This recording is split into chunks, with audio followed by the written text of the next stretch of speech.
Bueno, nosotros habíamos empezado ya a trabajar el concepto de máximos y mínimos, de funciones de dos variables, que debería haber abierto ese archivo. Bueno, no importa.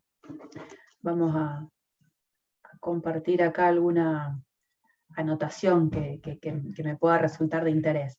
Nosotros habíamos trabajado con una cierta función, una f de xy, o sea, z igual a f de xy, y habíamos definido lo que era en AB un máximo local, por ejemplo, ¿no? En el punto de coordenadas AB se tiene un máximo local.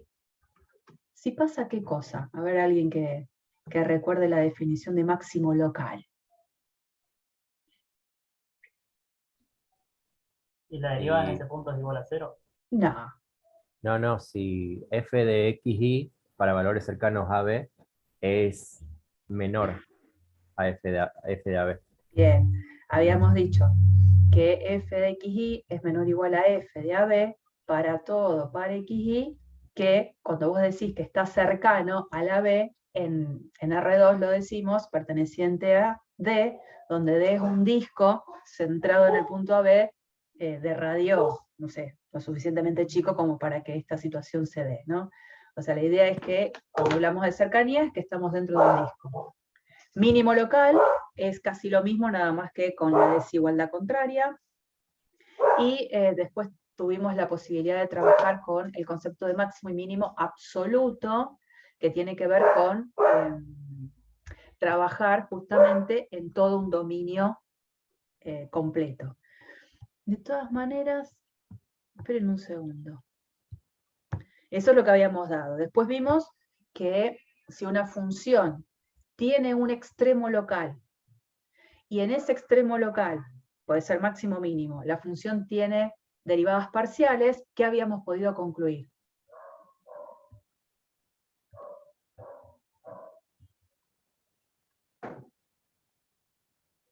¿Se acuerdan? El criterio de la derivada primera. Si la función tiene un máximo local o un mínimo local en un punto interior y las derivadas parciales allí existen, las dos derivadas parciales valen 0. Eso lo pudimos ver y es más, lo pudimos demostrar y todo. Una demostración bastante simple que se apoya en lo que es el teorema de Fermat, que es el teorema que demuestra algo similar para funciones de una variable. Y habíamos definido lo que era un punto crítico ahora. ¿Cómo se define un punto crítico en una función de dos variables? A ver, memoria. Cuando la función no está definida, en esto, para los valores de x que hagan que no esté definida, es cuando hay un punto crítico. No, no es que no esté definida la función. No, porque el punto tiene que estar en el dominio de la función para ser catalogado punto crítico. Tiene que cumplir otra condición además.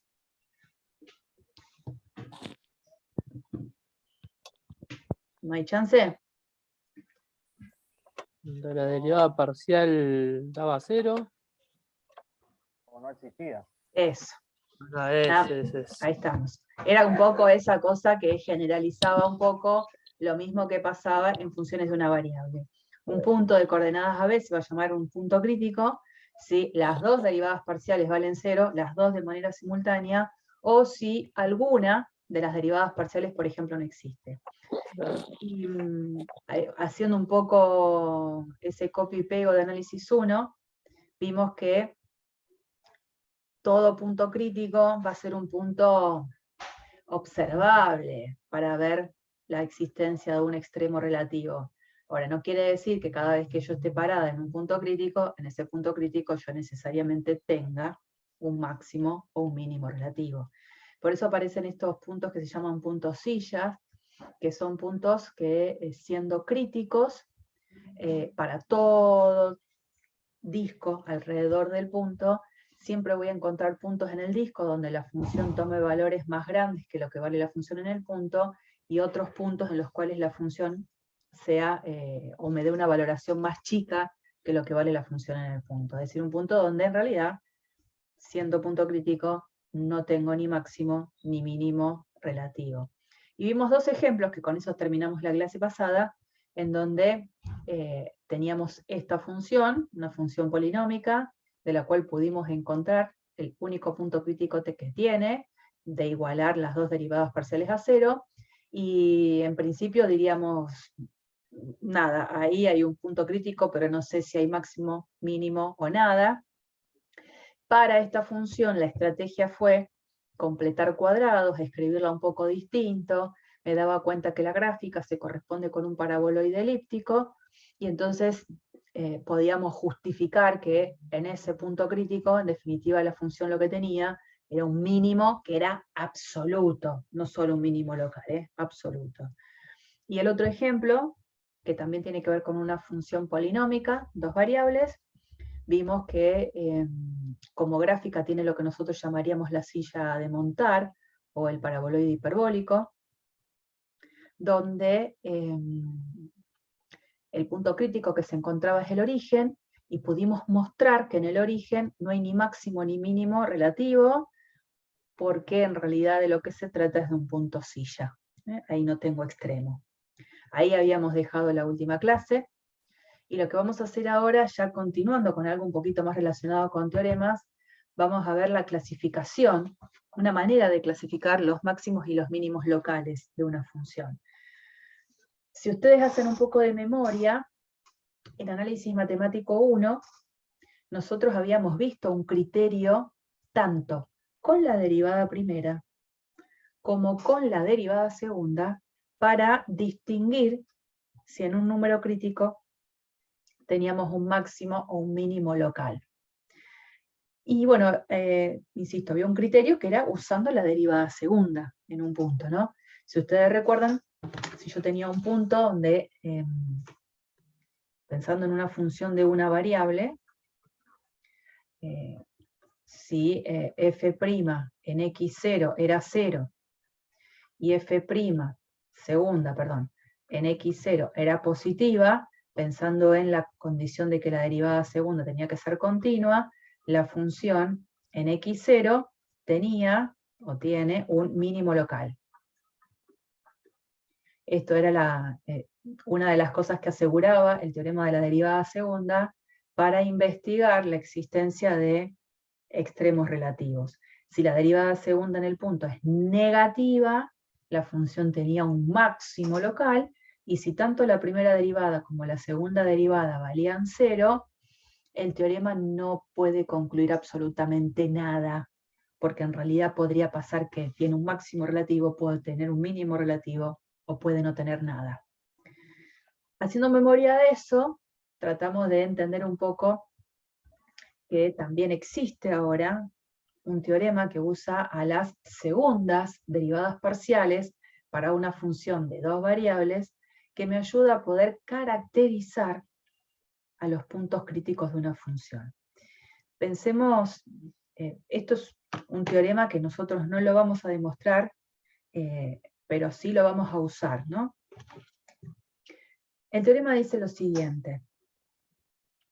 Supongamos que las segundas derivadas parciales de una función son continuas, las segundas derivadas parciales son continuas, así como para análisis 1 se pedía que la segunda derivada a secas tenía que ser continua, a este le vamos a pedir que las segundas derivadas parciales tienen que ser continuas, y supongamos que estamos parados en un punto crítico, AB, ¿no? Que surgió porque las dos derivadas parciales se anularon.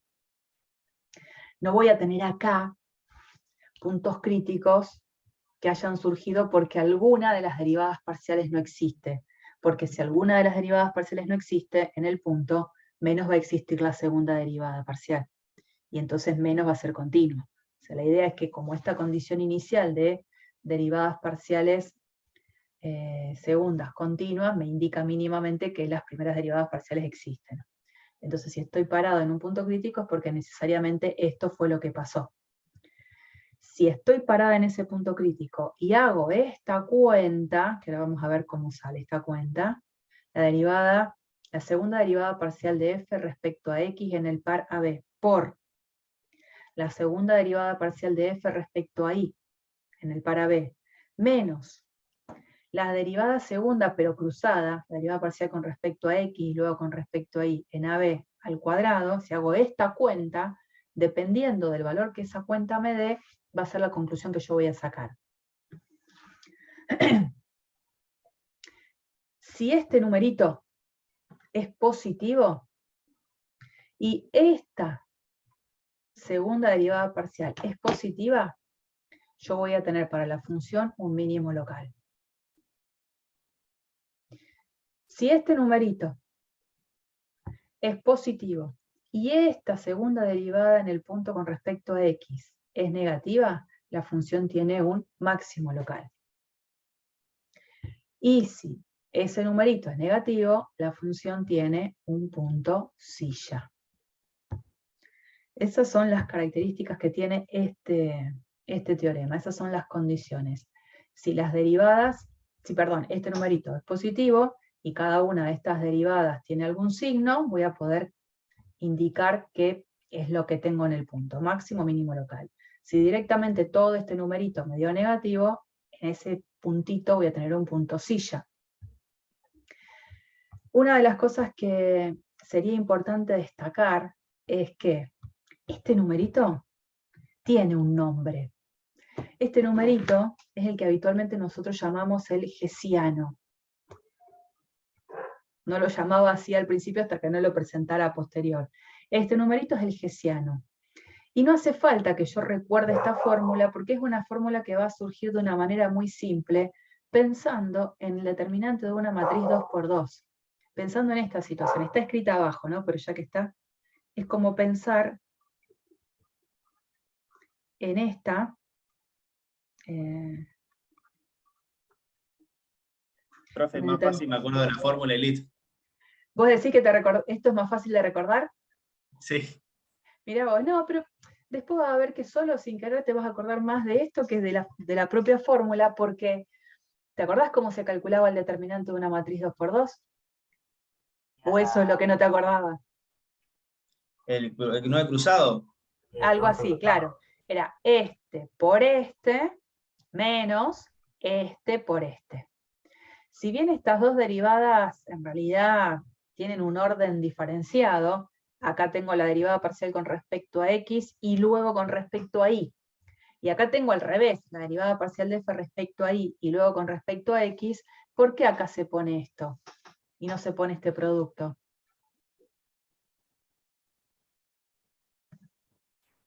Porque al ser continuas tienen el mismo valor. Sí. ¿Y te acordás cómo era el nombre del teorema que aseguraba eso? Sí, el de Clairaut.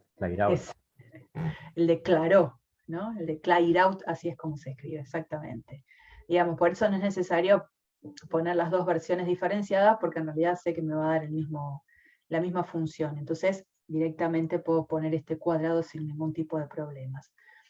Se la acuerdan como quieren, con esta fórmula o pensando en el determinante de esta matriz 2×2, donde esta es la matriz hessiana y el determinante es el hessiano. Eso es. Ahí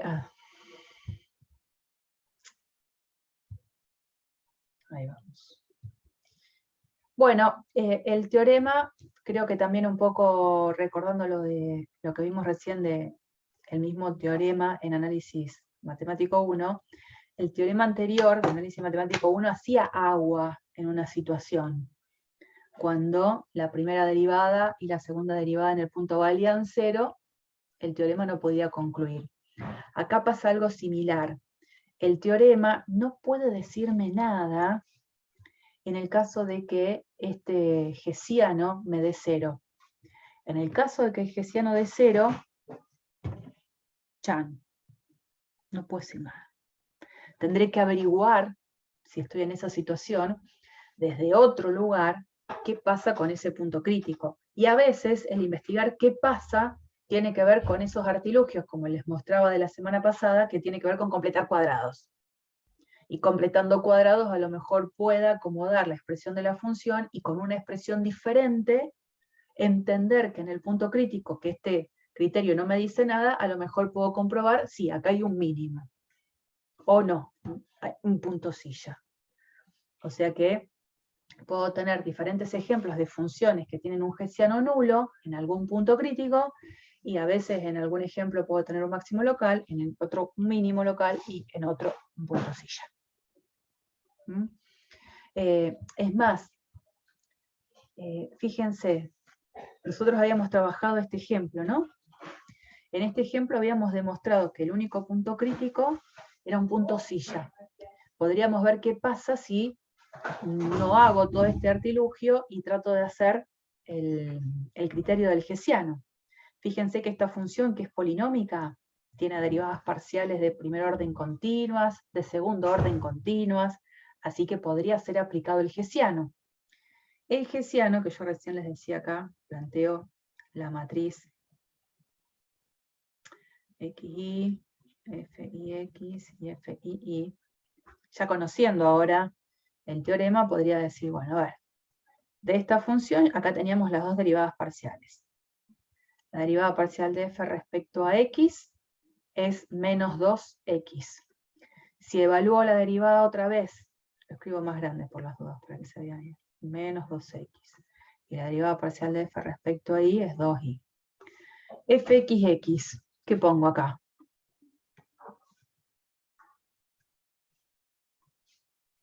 Directamente una constante queda. No queda ninguna variable dando vueltas en la ley. La derivada parcial con respecto a xy, ¿qué me va a dar?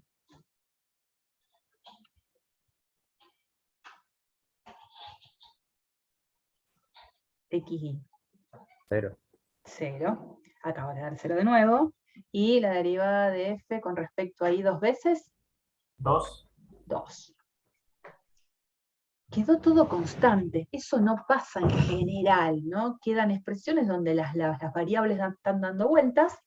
Obviamente, esto yo voy a poder calcular el determinante. En este caso me queda menos 2 por 2, menos 4, menos 0, menos 4.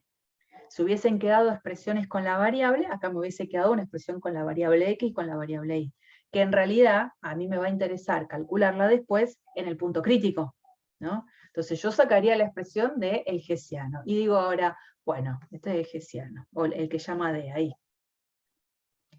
Entonces ese hessiano, evaluado en el punto que me interesa, que es el 0, 0, es menos 4. Porque daría menos 4 en cualquier otro valor, pero lo evalúo en el punto que me interesa, que es el punto crítico. Como esto es negativo, el criterio de la segunda derivada me dice que tengo un punto silla. Lo que a nosotros nos costó un poco demostrar, porque tuvimos que ir por otro lado, buscando que en cualquier disco siempre encuentro pares en los cuales la función en esos pares vale un valor más grande que la función en el origen, y otros pares en donde la función en esos pares toma valores más chicos que la función en el origen. Acá hubiese sido mucho más rápido. Con este criterio ya sabíamos que teníamos un punto silla. Igualmente, cuando vuelvo al primero, que estaba acá, ¿no? Supongamos que estoy trabajando con esta función, yo calculo el punto crítico que tengo es este. Era x igual 1 y igual 3. Y digo, bueno, esto supongo que yo no lo sé hacer, y digo, quiero usar el criterio del hessiano para saber en ese punto crítico qué tengo. Entonces yo otra vez hago lo que yo ya sé hacer, que es el hessiano, y esto es el determinante de. Acá tengo la primera derivada parcial. Bueno, ¿cuánto es fxx? Teniendo esta ley. 2. fxy, 0. 0. Acá 0. Y fii, 2. 2. Fantástico. De nuevo, un caso muy particular donde el hessiano terminó conformado solo por valores constantes, por lo tanto cuando resuelva el determinante de esta matriz 2×2 me va a quedar constante. A mí me va a interesar, si este era mi hessiano, calcular ese hessiano en el punto que me interesa, que es el 1, 3. Si acá hubiese quedado una expresión en la que quedan la variable x e y dando vuelta, reemplazan la x por 1, reemplazan la x por 3 y hacen la cuenta. En este caso, el hessiano me está dando 4, es positivo. Y si es positivo, ahora me interesa analizar qué es lo que sucede acá. fxx en el punto que es el 1, 3. Como me está dando el número 2, y también es positivo, el criterio que estuvimos viendo recién me dice que f tiene en ese puntito de coordenadas 1, 3 un mínimo, pero local. Digamos, el criterio me habla de extremos locales. En realidad, este extremo no solo es mínimo local. Nosotros llegamos a mostrar que a pesar de decir es un mínimo local, terminaba siendo un mínimo absoluto. Uno podría decir mucho más que eso. Y ese mucho más que eso habría que hacerlo con estas consideraciones. Insisto, el criterio solo habla de extremos relativos. No me dice absolutos. Eso que quede claro. Y bueno, y hace aguas en esta situación, donde no sabría qué es lo que sucede. Eso habrá que evaluarlo en cada uno de los ejercicios que aparezca algo por el estilo. Bueno, y ahora vamos a los ejemplos donde empiezan a aparecer muchas cuentas. No nos vamos a zafar de las cuentas. Análisis 1.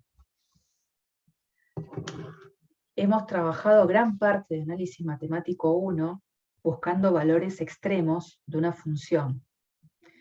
Y si ustedes recuerdan,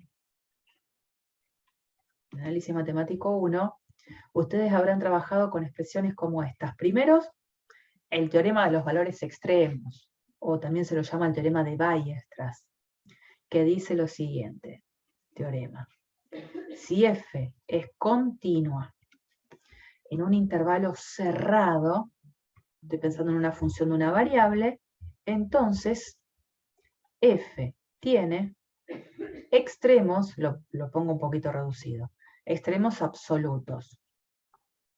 ¿Qué quiere decir? Que cuando la función es continua sobre un intervalo cerrado, la función va a asumir un valor máximo absoluto y un valor mínimo absoluto.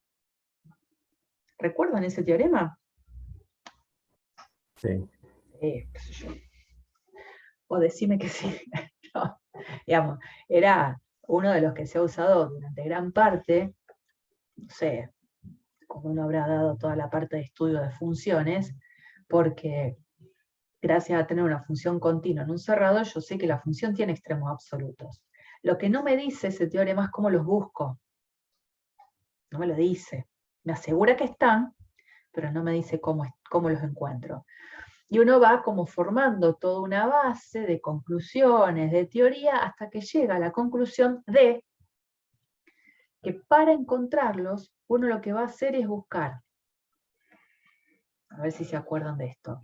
Había que buscar los números críticos interiores, y cuando digo interiores es porque tenían que estar en el intervalo abierto.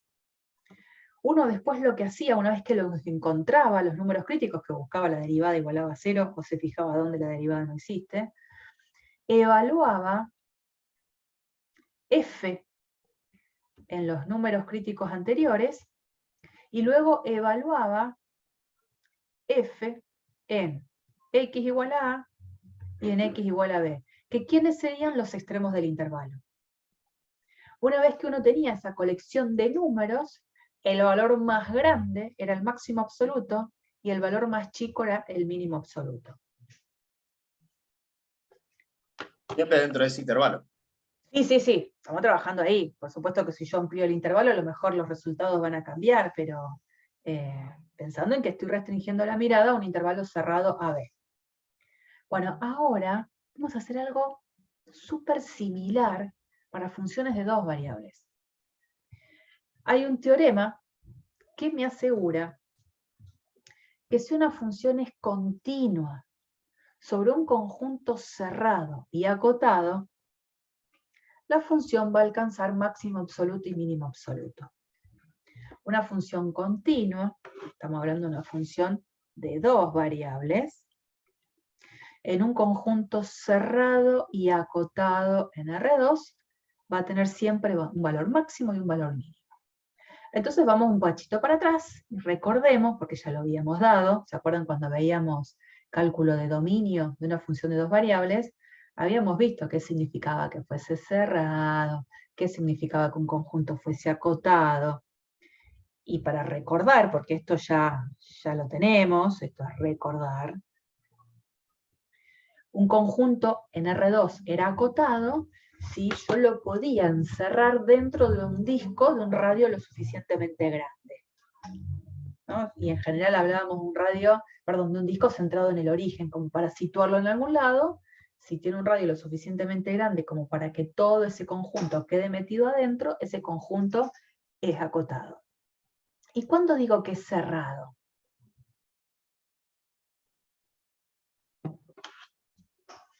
¿Cuándo decíamos que era cerrado? Cuando tiene puntos frontera. No es tan así. No es que tiene puntos frontera, sino que contiene, el conjunto contiene a toda su frontera, ¿no? Entonces, por ejemplo, si yo te hago un dibujito así, es recontracotado porque evidentemente esto cae dentro de un disco, con un radio lo suficientemente grande, y toda su frontera, que es su contorno, está dentro del conjunto, porque te hice todo el dibujo de la curva con continuidad, digamos. Si yo, en vez de eso, el dibujo de la curva, quería borrar esto solo, te lo hacía así, algo así, digo, esta región no es cerrada, porque hay parte de su frontera que esto no está dentro del conjunto. Todo lo que yo hacía con línea de puntos era para indicar, llega hasta ahí, pero esos puntos no forman parte del conjunto. Así que este conjunto, por ejemplo, sería acotado, pero no sería cerrado. Eso es un poco de memoria de lo que habíamos ya dado al principio de la unidad de la práctica 1. Bueno, entonces, antes, para funciones de una variable, el intervalo era cerrado y acotado. Bueno, ahora un cerrado y acotado se extiende para funciones de dos variables. No necesariamente vamos a estar trabajando sobre un intervalo. Todo conjunto cerrado y acotado donde esté actuando una función continua, eso va a provocar que la función tenga máximo y mínimo absoluto. Es un teorema que me asegura la existencia, pero otra vez, no me dice cómo buscarlo. Bueno, ¿qué es lo que vamos a hacer? Vamos a sacar un criterio que es bastante parecido a este que usábamos para análisis 1, nada más que para funciones de dos variables. Y vamos a hacer lo mismo. Vamos a buscar puntos críticos interiores, no al intervalo, sino al conjunto.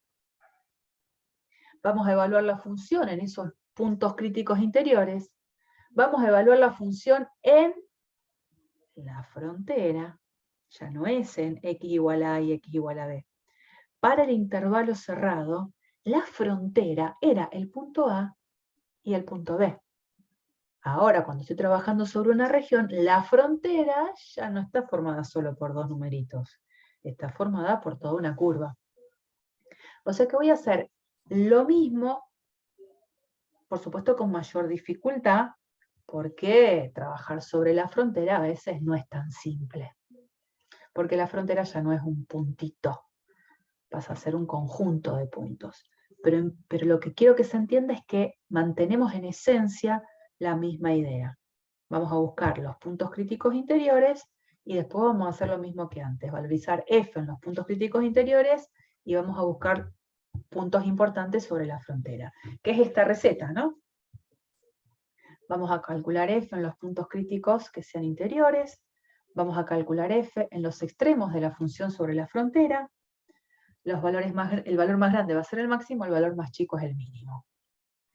Y la verdad es que la única manera de entender esta situación es viendo un ejemplo y tratar de resolverlo. Así que vamos a tratar de hacer eso.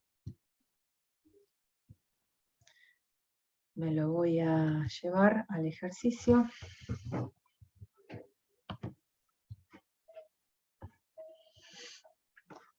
yo tenía antes abierto unos ya.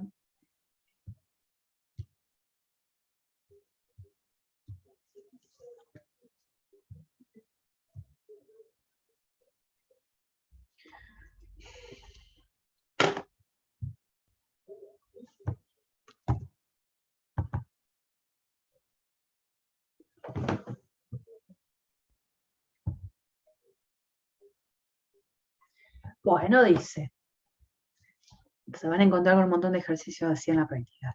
Obtenga los valores máximos y mínimos absolutos de la función que tiene esa ley, 2 más 2x más 2y menos x cuadrado menos y cuadrado, en la región triangular, en el primer cuadrante, acotado por las rectas x igual 0, y igual a 9 menos x, y bueno, en el primer cuadrante. Primero y principal, esta función es una función recontra 1000 continua en todo R2, por lo tanto va a ser continua sobre cualquier región en la cual yo decida trabajar, ¿no?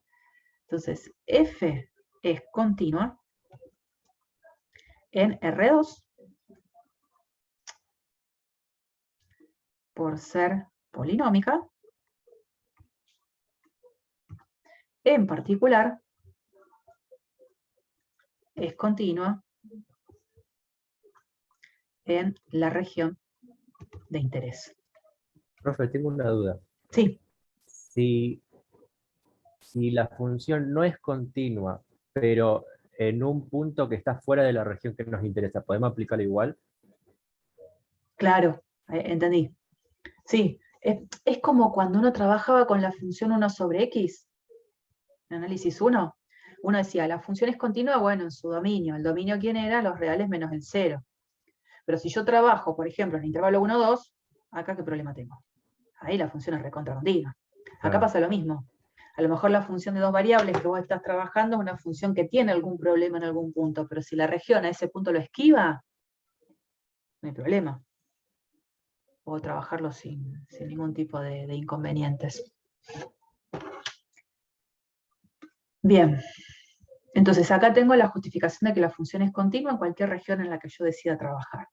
Lo que voy a hacer es identificar esta región. Muchas veces ustedes lo que van a tener que hacer es algún dibujito medianamente aceptable de cuál es la región. Porque cuando uno tiene en claro quién es la región, en función del dibujo que hace, después dice, ah, sí, es cerrada, es acotada, y entonces podríamos aplicar todo lo que vimos recién. En este caso, tengo la función que es y igual a 9 menos x, es una función que es lineal, una función que tiene pendiente negativa, y que corta los ejes en el eje y, digamos, la ordenada al origen es 9. 9. Y en el eje x es 9. Entonces, la recta, ahí, esta recta sería y igual a 9 menos x, forma con los ejes, en este primer cuadrante, un triángulo. Esa es la región triangular, o sea que tengo esta región, que la llamo R, nuestra región de interés R. Esa región es una región, por supuesto estamos pensando en que contiene a toda la frontera, esa región triangular, cuando se habla del triángulo es con la frontera incluida, esa región es una región que es cerrada y acotada, ¿no? Entonces, primera cosa, segunda cosa, R es cerrada y acotada. Es acotada, fíjense que con un disco de radio 10, centrado en el origen, por ejemplo, toda la región queda contenida dentro, o sea que es acotada y cerrada porque estoy pensando que el triángulo contiene toda su frontera. Por lo tanto, F tiene máximo y mínimo absolutos en R. Los tengo que buscar. Y eso es como una segunda parte del ejercicio, que es la que lleva mayor cantidad de cuentas. ¿Cómo los busco? Hago un poco de memoria en lo que habíamos visto en la penúltima diapositiva. Tengo que calcular f en los puntos críticos de la función que sean interiores a D, a la región de interés. Bueno, en este caso yo lo llamé R, a la región. Entonces, antes de calcular f, primero tengo que saber quiénes son los números críticos, los puntos críticos. Así que tengo que hacer eso. Bueno, busquemos los puntos críticos de f interiores a R. Y cuando digo interiores, no tienen que estar en la frontera. Porque si está en la frontera no es un punto interior. Es como considero la región, pero con línea de puntos en toda la región que hace de borde. Tiene que estar adentro, metido adentro.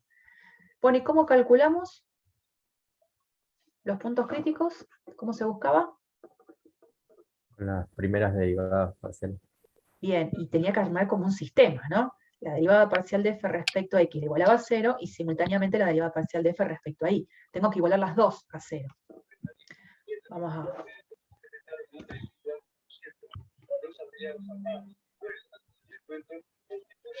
¿Alguien quiere preguntar algo o siento un televisor? A ver, entonces, los puntos críticos. Derivada parcial de f respecto a x. Ustedes me dirán. Menos 2x más 2. Menos 2x más 2 igual 0. Derivada parcial de f respecto a y. Menos 2y más 2. Este sistema es una papa. Digamos, es bastante simple. Directamente de acá uno saca que x tiene que ser 1. De acá uno saca que y tiene que ser 1. Es como que no tiene la necesidad de interactuar entre las ecuaciones, cosa que va a ser factible en algún otro ejercicio, ¿no? Por lo tanto, el punto crítico que obtengo es el 1, 1. El punto 1, 1, ¿es interior a esta región? ¿Está metido adentro? ¿Sí? Sí, obvio. Sí. Si esto es 1, esto es 1, chin, chin, chin, chin. Acá tengo ese punto que lo llamé P sub C de punto crítico. Si hubiese, por ejemplo, considerado otra región, no sé, un triángulo por acá, el punto quedaba afuera. Entonces no iba a ser un punto relevante para mí. No iba a tener punto crítico que haya quedado interior a la región. Así que lo hubiese descartado y hubiese seguido al segundo paso. En este caso, el punto crítico sí queda dentro de la región, y lo que yo debería hacer es ahora, como pertenece, no lo voy a escribir así, punto es interior a la región R, a mí me va a interesar calcular f en el 1, 1. Y f en el 1, 1, que por acá tengo la cuenta, es 4. Me lo voy a dejar acá, al ladito mío, las cuentas, así no perdemos tanto tiempo en eso. Bueno, fantástico. Esta parte ya está. Ahora tengo que ver la otra. Dice, tengo que calcular f en los valores extremos de la función sobre la frontera. Nuestra frontera está formada por todo este borde. Y analizar la función en la frontera significaría mirar la función solo en los puntos que están en esos tres segmentos que forman el borde.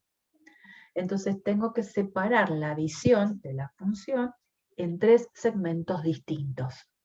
No me va a quedar otra. Eso es lo que lo hace largo al ejercicio. Una frontera va a ser esta. No la llame acá. Si la llame, no. Este puntito, lo llame, yo quiero hacerlo igual así. Tengo la misma idea.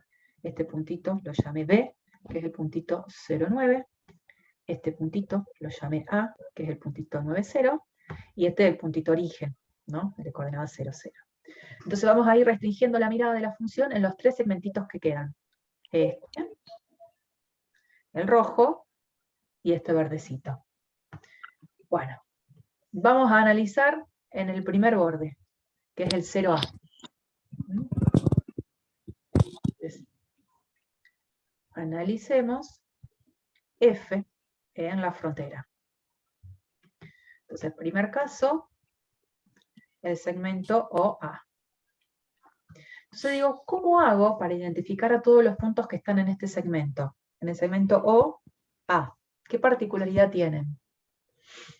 Están sobre el eje X, Y eso, si están sobre el eje X, ¿cuál sería como la característica que tienen? que X es igual a 0, No, ¿no? Y es igual a 0, sí, me y es confundí. igual a 0. Ahí está. Sí, sí. Entonces, vamos para allá. Es la función y igual, o sea, son todos los puntos que tienen la condición de que su segunda coordenada vale 0, y donde, obviamente, quiero que se restrinja la mirada a valores de X que estén entre 0 y 9, ¿no? Porque esa es la idea. Es este segmento nada más. El X tiene que ir desde 0 hasta 9. Y como quiero restringir la función F a puntos que están acá, lo que voy a hacer es lo siguiente. Voy a calcular F en pares de la forma X, 0, con la condición de estar X entre 0 y 9. Cuando pongo eso, me termina quedando una función que depende de una sola variable. Entonces yo momentáneamente, ustedes no tienen por qué hacer lo mismo que yo, no es necesario esto, pero yo momentáneamente le voy a dar un nombre a esa función que la voy a llamar G1. Y digo, bueno, ¿cómo queda la ley de la función si fijo a la i con el valor 0? Entonces acá me voy fijando cómo queda la ley. Queda 2 más 2x más 2 por 0, me queda claro, menos x cuadrado, y ahí se queda. Con x perteneciente al intervalo 0, 9. Esto que puse acá, x entre 0 y 9, lo pongo en notación de intervalo. Y entonces lo que tengo es una función de una variable, donde esta es su ley, con un dominio que es un intervalo cerrado y acotado. Caigo en un ejercicio de búsqueda de extremos de una función de una variable. Así que acá hago lo que estuvimos recordando para función de una variable. Otra vez, busco los números críticos que hayan sido interiores al intervalo, evalúo f en los números críticos y en la función en los extremos del intervalo. Lo que yo antes hacía para función de una variable lo hago acá, pero en un pedacito de frontera. Entonces acá busco los números críticos. ¿Cómo hago para buscar los números críticos de esta función, que es una función polinómica? Derivada, igualada a 0 en la derivada. Entonces voy a hacer la derivada de G1 igualada a 0. La derivada, bueno, la calculo, me queda 2 menos 2x, ¿no? Igualado a 0, x es igual a 1. ¿Ese numerito 1 es interior a este intervalo? Sí. Claro que sí, pertenece, acá sí tengo una manera de escribirlo, al intervalo 0, 9. Como es un número crítico que a mí me va a interesar, lo que yo sé es que tengo que hacer ahora la función evaluada en el número crítico y luego la función evaluada en los extremos del intervalo, en 0 y en 9. Que no pierdo de vista que si bien yo usé esta denominación G1 para trabajar con una función de una variable, en realidad G1 en una variable es f en el par la variable, 0. O sea que acá es f en el par 1, 0.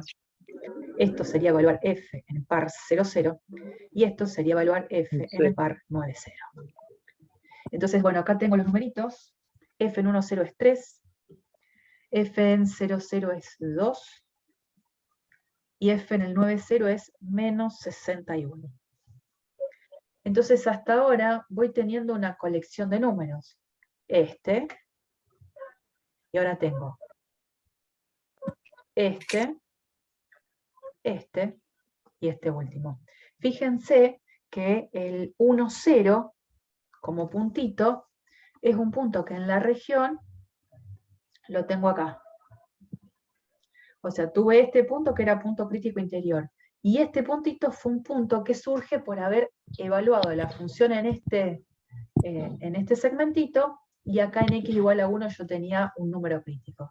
Luego evalué la función en el 0, 0 y la función en el 9, 0. Son todos puntos que han sido relevantes. Bueno, ahora, esto mismo que yo hice acá, que lo hice para el intervalo relacionado con el segmentito OA, lo tengo que hacer para los otros dos segmentos. Entonces ahora tengo que analizar, ¿con qué color lo había puesto? Acá, este verde. Tengo todos los números acá, sí. En el verde, segmento OB, ¿qué particularidad tienen todos estos puntitos? Que X va a ser 0.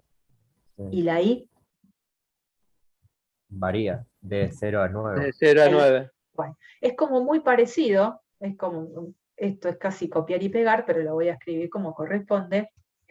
Ahora estoy analizando en el segmentito OB, donde ahí lo que encuentro es que X vale 0, y encuentro que Y se encuentra entre 0 y 9. Entonces ahora, como queda la cuestión, hago F en pares de la forma 0 y eso va a quedar en función de una sola variable, entonces yo la voy a llamar G sub 2 de I, y la ley que queda de reemplazar la expresión de la función en pares ahora de la forma 0 y es casi la misma que la anterior, me va a quedar, en realidad va a ser la misma pero con otra letra, ¿no? 2 más 2i menos i cuadrado, con i perteneciente al intervalo 0, 9. Así que lo que hice antes es lo que tengo que volver a hacer ahora. Es una función que es polinómica, le busco los números críticos, entonces voy a calcular G2' de i, que me queda 2 menos 2i, lo voy a igualar a 0, de ahí despejo el i, que me queda 1, el i como pertenece al intervalo abierto 0, 9, va a ser un número crítico que a mí me va a interesar. Entonces, ¿qué necesito después calcular? Lo que vale la función en el 1, y lo que vale la función en los extremos del intervalo, que lo transcribo en función de la función f original. F en el 1, perdón, G sub 2 en el 1 es calcular la f en el par 0, 1. G sub 2 en el 0 es haber calculado f en 0, 0, y G sub 2 en 9 es haber calculado f en el par 0, 9. Esto me da f en 0,9 menos 61 también. En el 0, 0 ya lo habíamos hecho, era 2. Y en este me da 3. Entonces voy al dibujo anterior y ubico estos puntos. El 0, 0 ya lo había ubicado. Ya estaba acá. El que estoy ubicando nuevo es este, como punto relevante, el 0,9, y este, el 0,1. Entonces, en la colección de números, ahora tenía el número 4, el número 3, el número 2, el número menos 61, y ahora tengo todos estos nuevos que se repiten. Y ahora me falta, vuelvo al dibujito, analizar todo lo que tenía, pero sobre este segmentito. Este segmento está conformado por puntos que son de la forma XY, donde Y se escribe de esta manera. Y donde yo ahora tengo que escribir cuál sería la ley de la función, ¿no? Sería el par AB. Ese par AB cumple la condición de que Y es igual a 9 menos X, con X mayor o igual a 0 y menor o igual a 9. En ese rango de valoraciones se encuentra este segmentito que me interesa. Y entonces, bueno, defino una función G sub 3 que va a depender de X, que va a hacer calcular F en pares de la forma X, 9 menos X. O sea que en esa ley, ay, no sé por qué me fui a otra, tenía lugar ahí. Esta es la ley de la función, y tengo que calcularla en pares de la forma X, y en lugar de la Y tengo que poner 9 menos x. O sea que tengo que ver qué es lo que queda cuando a la y la reemplazo por eso. Si yo hago todas las cuentitas, que esa es la parte que voy a obviar de todas las cuentas, me queda menos 61 más 18x menos 2x al cuadrado, con x perteneciente al intervalo 0, 9. Otra vez una función polinómica a la que le voy a tener que calcular los números críticos y ver si caen dentro del interior de este intervalo. Bueno, la derivada me queda 18 menos 4x. Igualarla a 0 significa que x me quede 18 cuartos, o sea, 9 medios. Y este numerito, 9 medios, está dentro de este intervalo porque está justo en la mitad. Como es un punto que está dentro del interior del intervalo, ahora sí, me va a interesar calcular la función en 9 medios, la función en el extremo izquierdo y la función en el extremo derecho. Bueno, G sub 3 en 9 medios es lo mismo que haber calculado F en 9 medios, que lo reemplazo de acá. G sub 3 en 0 es haber calculado F en 0, 9. Y G sub 3 en 9 es haber calculado F en 9, 0. Estos dos ya los tengo, me había dado menos 61 en los dos casos. Y en este, la cuentita es menos 41 medios. Sí.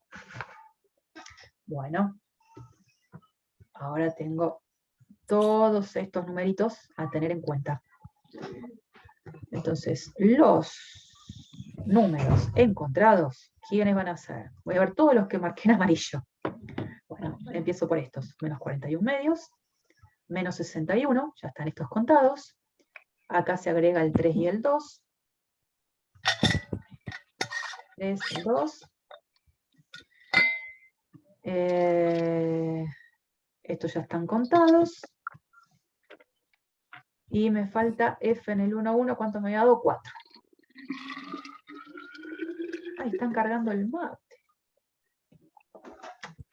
Estos son los números que son para mí de relevancia. Una vez que tengo claro todos esos números, voy a decir, el más grande es el máximo, el más chiquito es el mínimo. Entonces, el 4 va a ser el valor máximo absoluto, y este va a ser el valor mínimo absoluto. Fíjense que este puntito 9 medios, si voy al dibujito, el 9 medios, estaba acá. O sea, F toma como valor más grande el número 4, y el número 4 se asumió en el punto crítico interior. Y el valor más chico, que era menos 61, se asumió justo en estos dos vértices. Bueno, encontramos el valor más grande y el valor más chico que la función tiene, los máximos y los mínimos absolutos. ¿Tiene mucha cuenta? Sí, tiene mucha cuenta.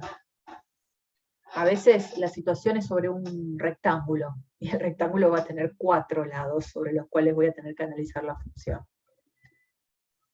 O sea, no es difícil.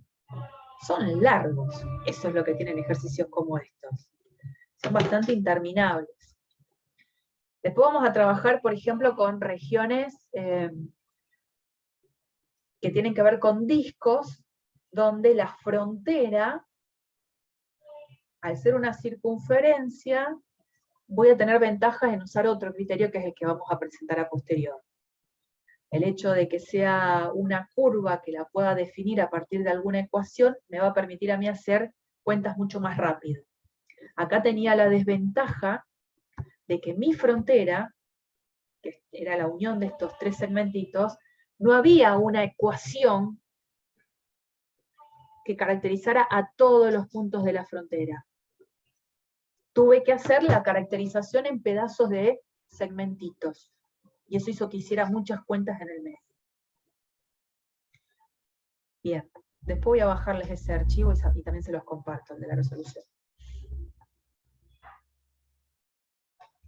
Vienen los multiplicadores de Lagrange, que son los que de alguna manera me van a ayudar a trabajar ejercicio de una manera a lo mejor un poco más simple.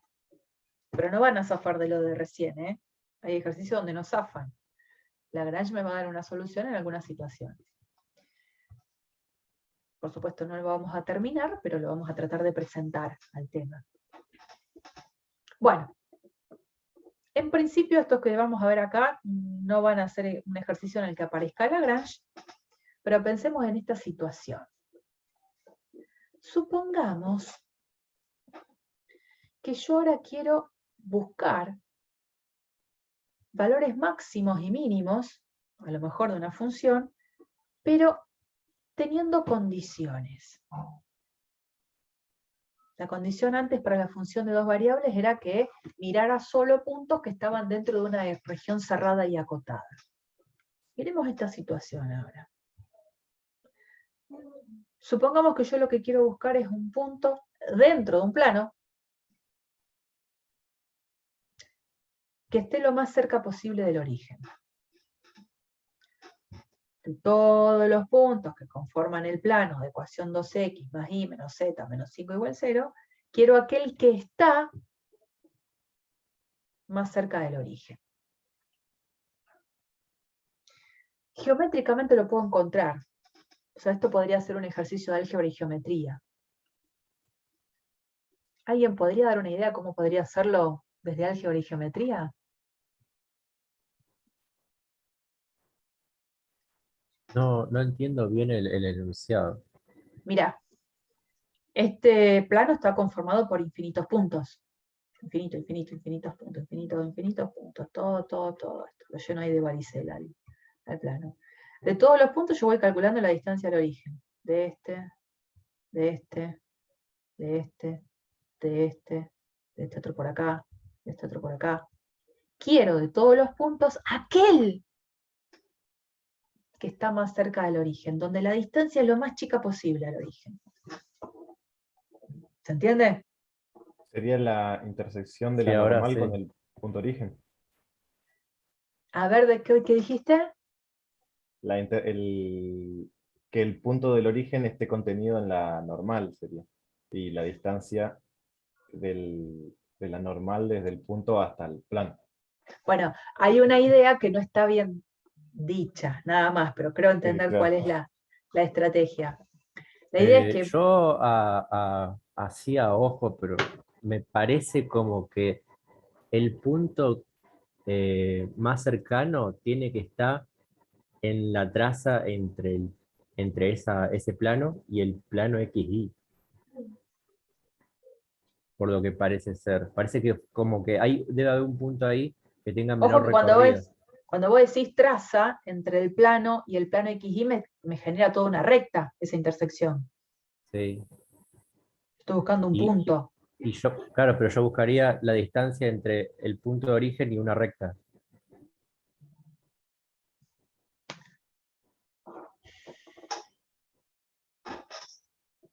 ¿Y qué cambiaría la situación? No, es simplemente porque me pareció que sobre esa recta, o sea, si cuando el plano corta el eje XY, creo que es ahí donde debe estar la menor distancia. Pero simplemente a No, ojo. no necesariamente.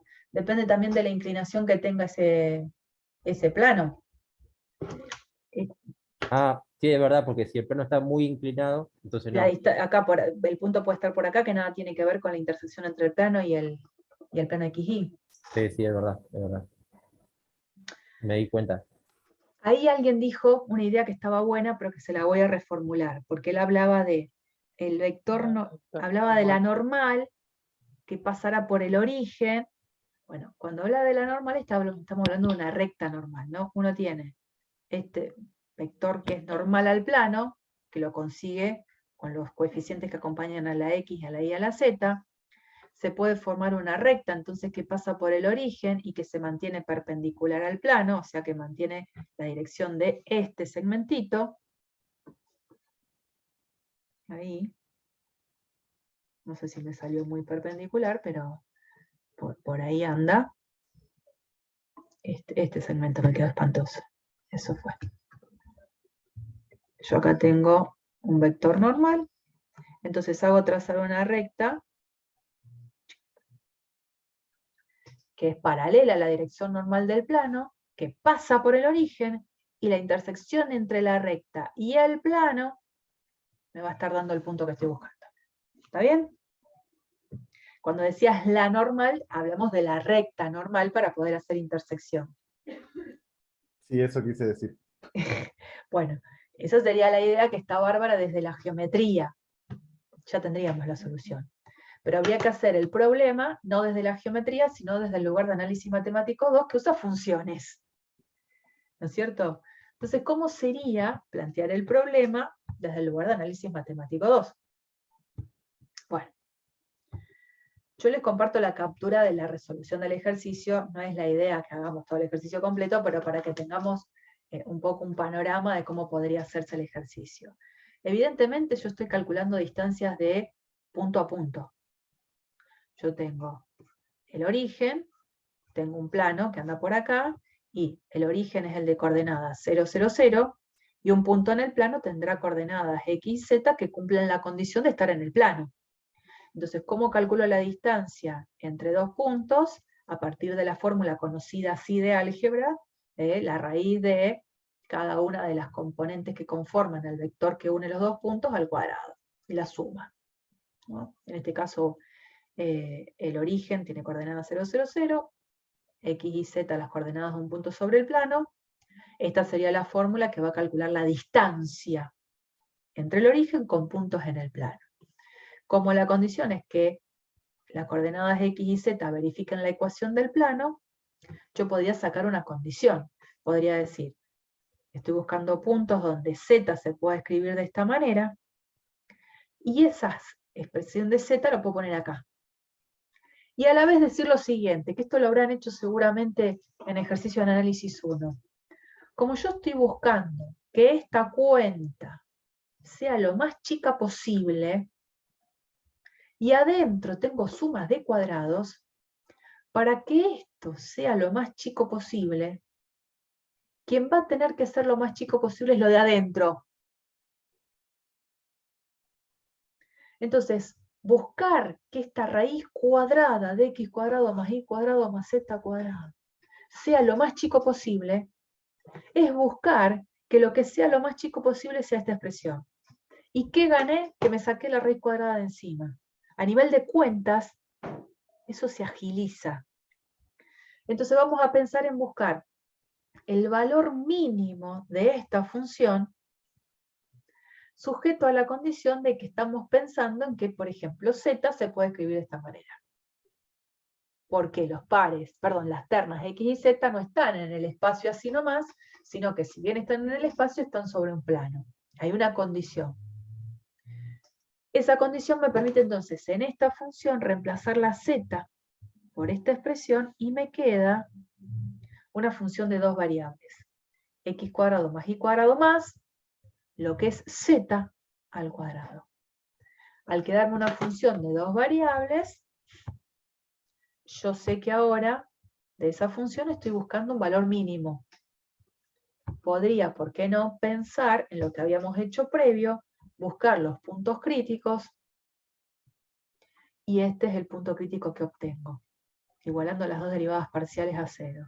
Este punto crítico, la única naturaleza que tiene es de que sea mínimo, porque el problema tiene mínimo, no tiene máximo. Reemplazo la coordenada z en función del despeje que habíamos hecho para encontrarlo, y obtendríamos este punto. Esa sería una opción para hacerlo con el criterio del hessiano. Entiendo que el criterio del hessiano me habla de mínimo relativo. Que sea mínimo absoluto tiene que ver por la naturaleza del problema. El problema sí tiene sentido pensar en la búsqueda de mínimo, y ese mínimo va a ser absoluto, no va a tener otro valor que me estoy como perdiendo en el camino, pero es por el problema mismo. La verdad es que esta forma de hacerlo no es la más simpática. Digo, existe una manera de poder resolverlo, pero lo vamos a hacer de otra, que es usando Lagrange. Y para usar Lagrange primero lo tengo que presentar, ¿no? Pensemos este teorema que es previo, el teorema previo a lo que va a ser Lagrange. El teorema dice lo siguiente.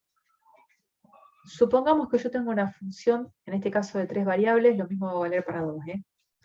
Supongamos que tengo una función de 3 variables que es diferenciable en todos los puntos que están sobre una curva. La función está definida en un conjunto en el espacio. Específicamente vamos a definirla sobre puntos que están en una curva. Si yo tengo el dato de que en un punto sobre esa curva f tiene un máximo o un mínimo relativo a sus valores restringidos a esa curva, el gradiente de la función tiene que ser ortogonal, que es lo mismo que perpendicular a la curva. Vamos a hacer una traducción. Yo tengo una función de 3 variables, pero solamente restringo mirar a la función en ternas que estén sobre una curva. Sobre una curva. Ahí la miro. Si cuando restringo la mirada de la función en punto sobre la curva, en este punto sobre la curva, la función tiene un máximo o un mínimo, porque la miro solo en esta curva, en ese punto, el gradiente de la función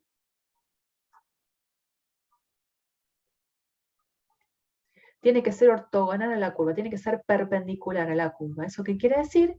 Que es perpendicular a quién sería el vector tangente a la curva. Entonces, la función tiene un dominio contenido en R3 del cual solo miro a puntos que están acá adentro.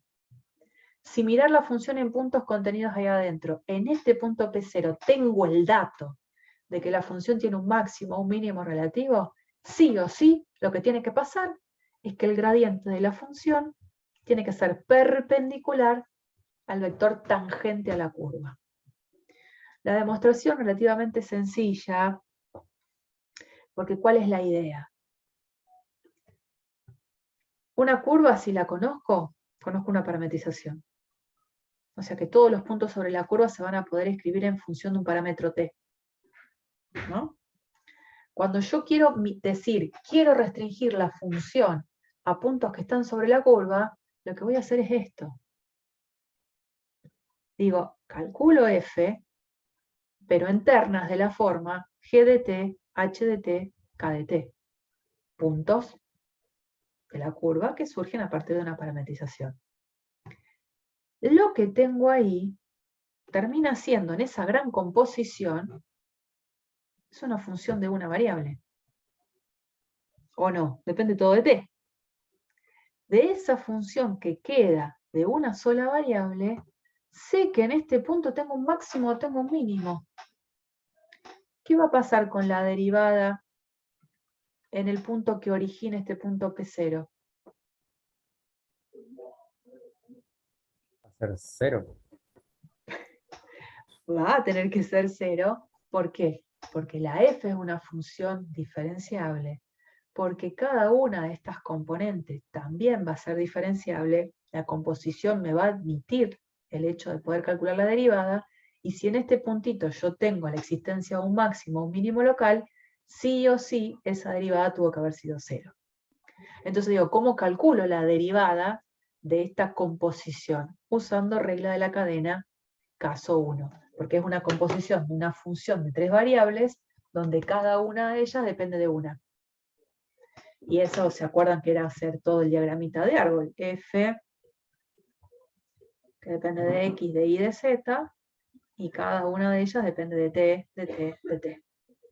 Para derivar la composición, caso 1. Entonces hacíamos la derivada parcial de f respecto a x por la derivada de x respecto a t. Derivada parcial de f respecto a x, y acá, ¿por qué pongo g?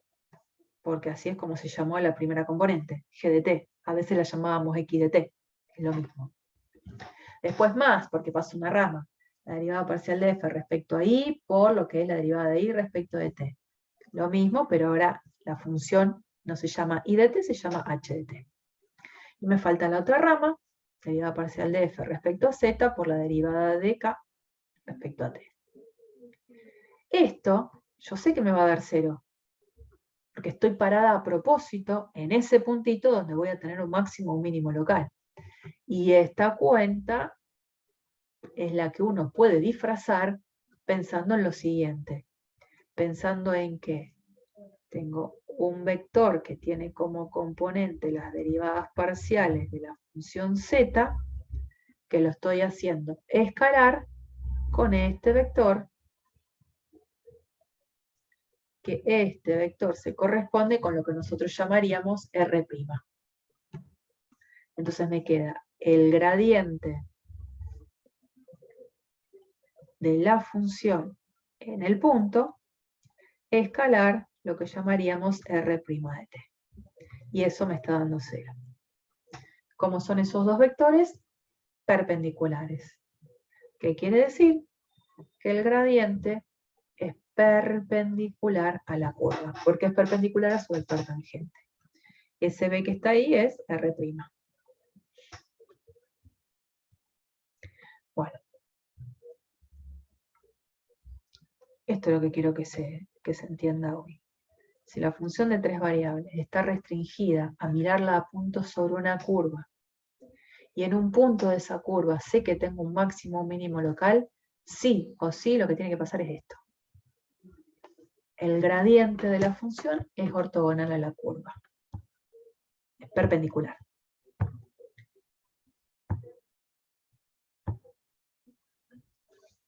Y ya terminamos con esto y ya los dejo. Miremos ahora esta situación. Supongamos ahora, sigo teniendo la función de 3 variables y tengo otra función de 3 variables de la cual voy a definir una superficie. Antes estaba sobre una curva, restringía la mirada de la función f en una curva, ahora restringo la mirada de la función en una superficie. Superficie que se mira como superficie de nivel de una función g. Necesitamos que esa función g admita plano tangente, por eso le voy a pedir que su gradiente no sea nulo. Entonces la idea es esta. Tengo esta superficie que está originada por pensar en una superficie de nivel de una función de 3 variables.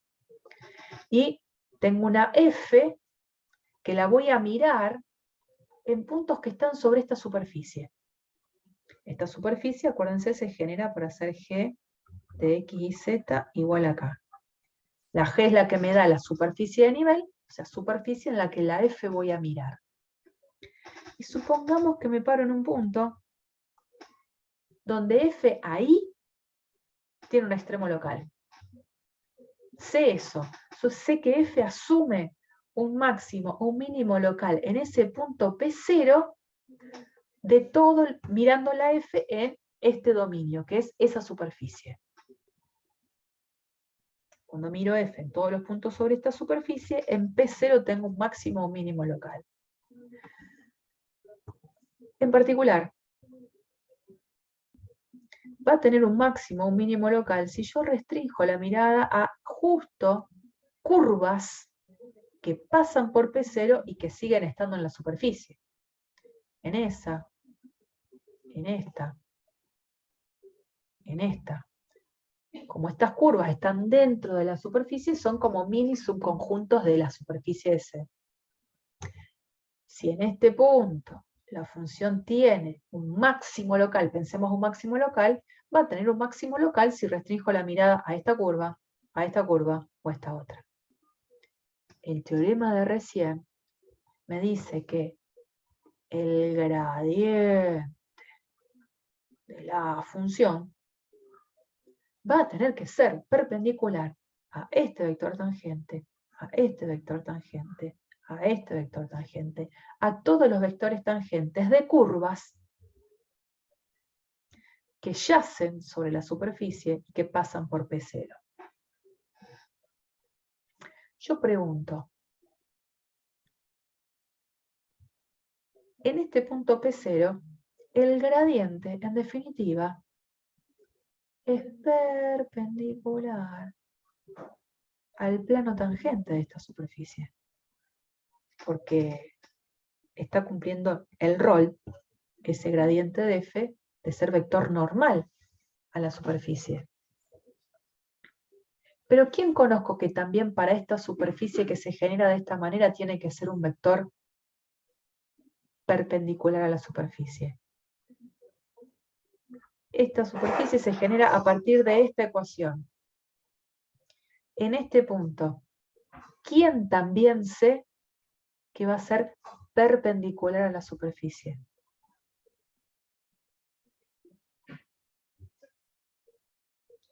Esta superficie S se genera por esta ecuación.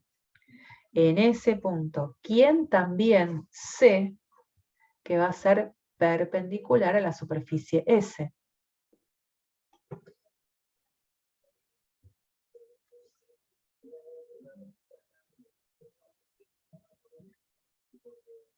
El gradiente de la propia función G. Si esta es una superficie de nivel de la función G, si me paro en este puntito, el gradiente de G también tiene que ser perpendicular a la superficie. También.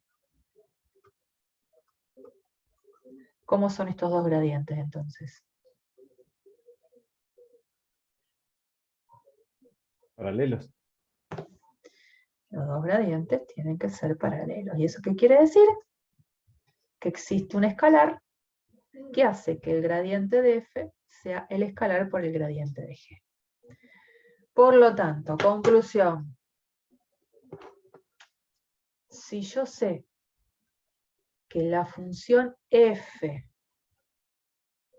en ese puntito P0 tiene un máximo local o un mínimo local, lo que tiene que pasar es que estos dos gradientes tienen que ser paralelos.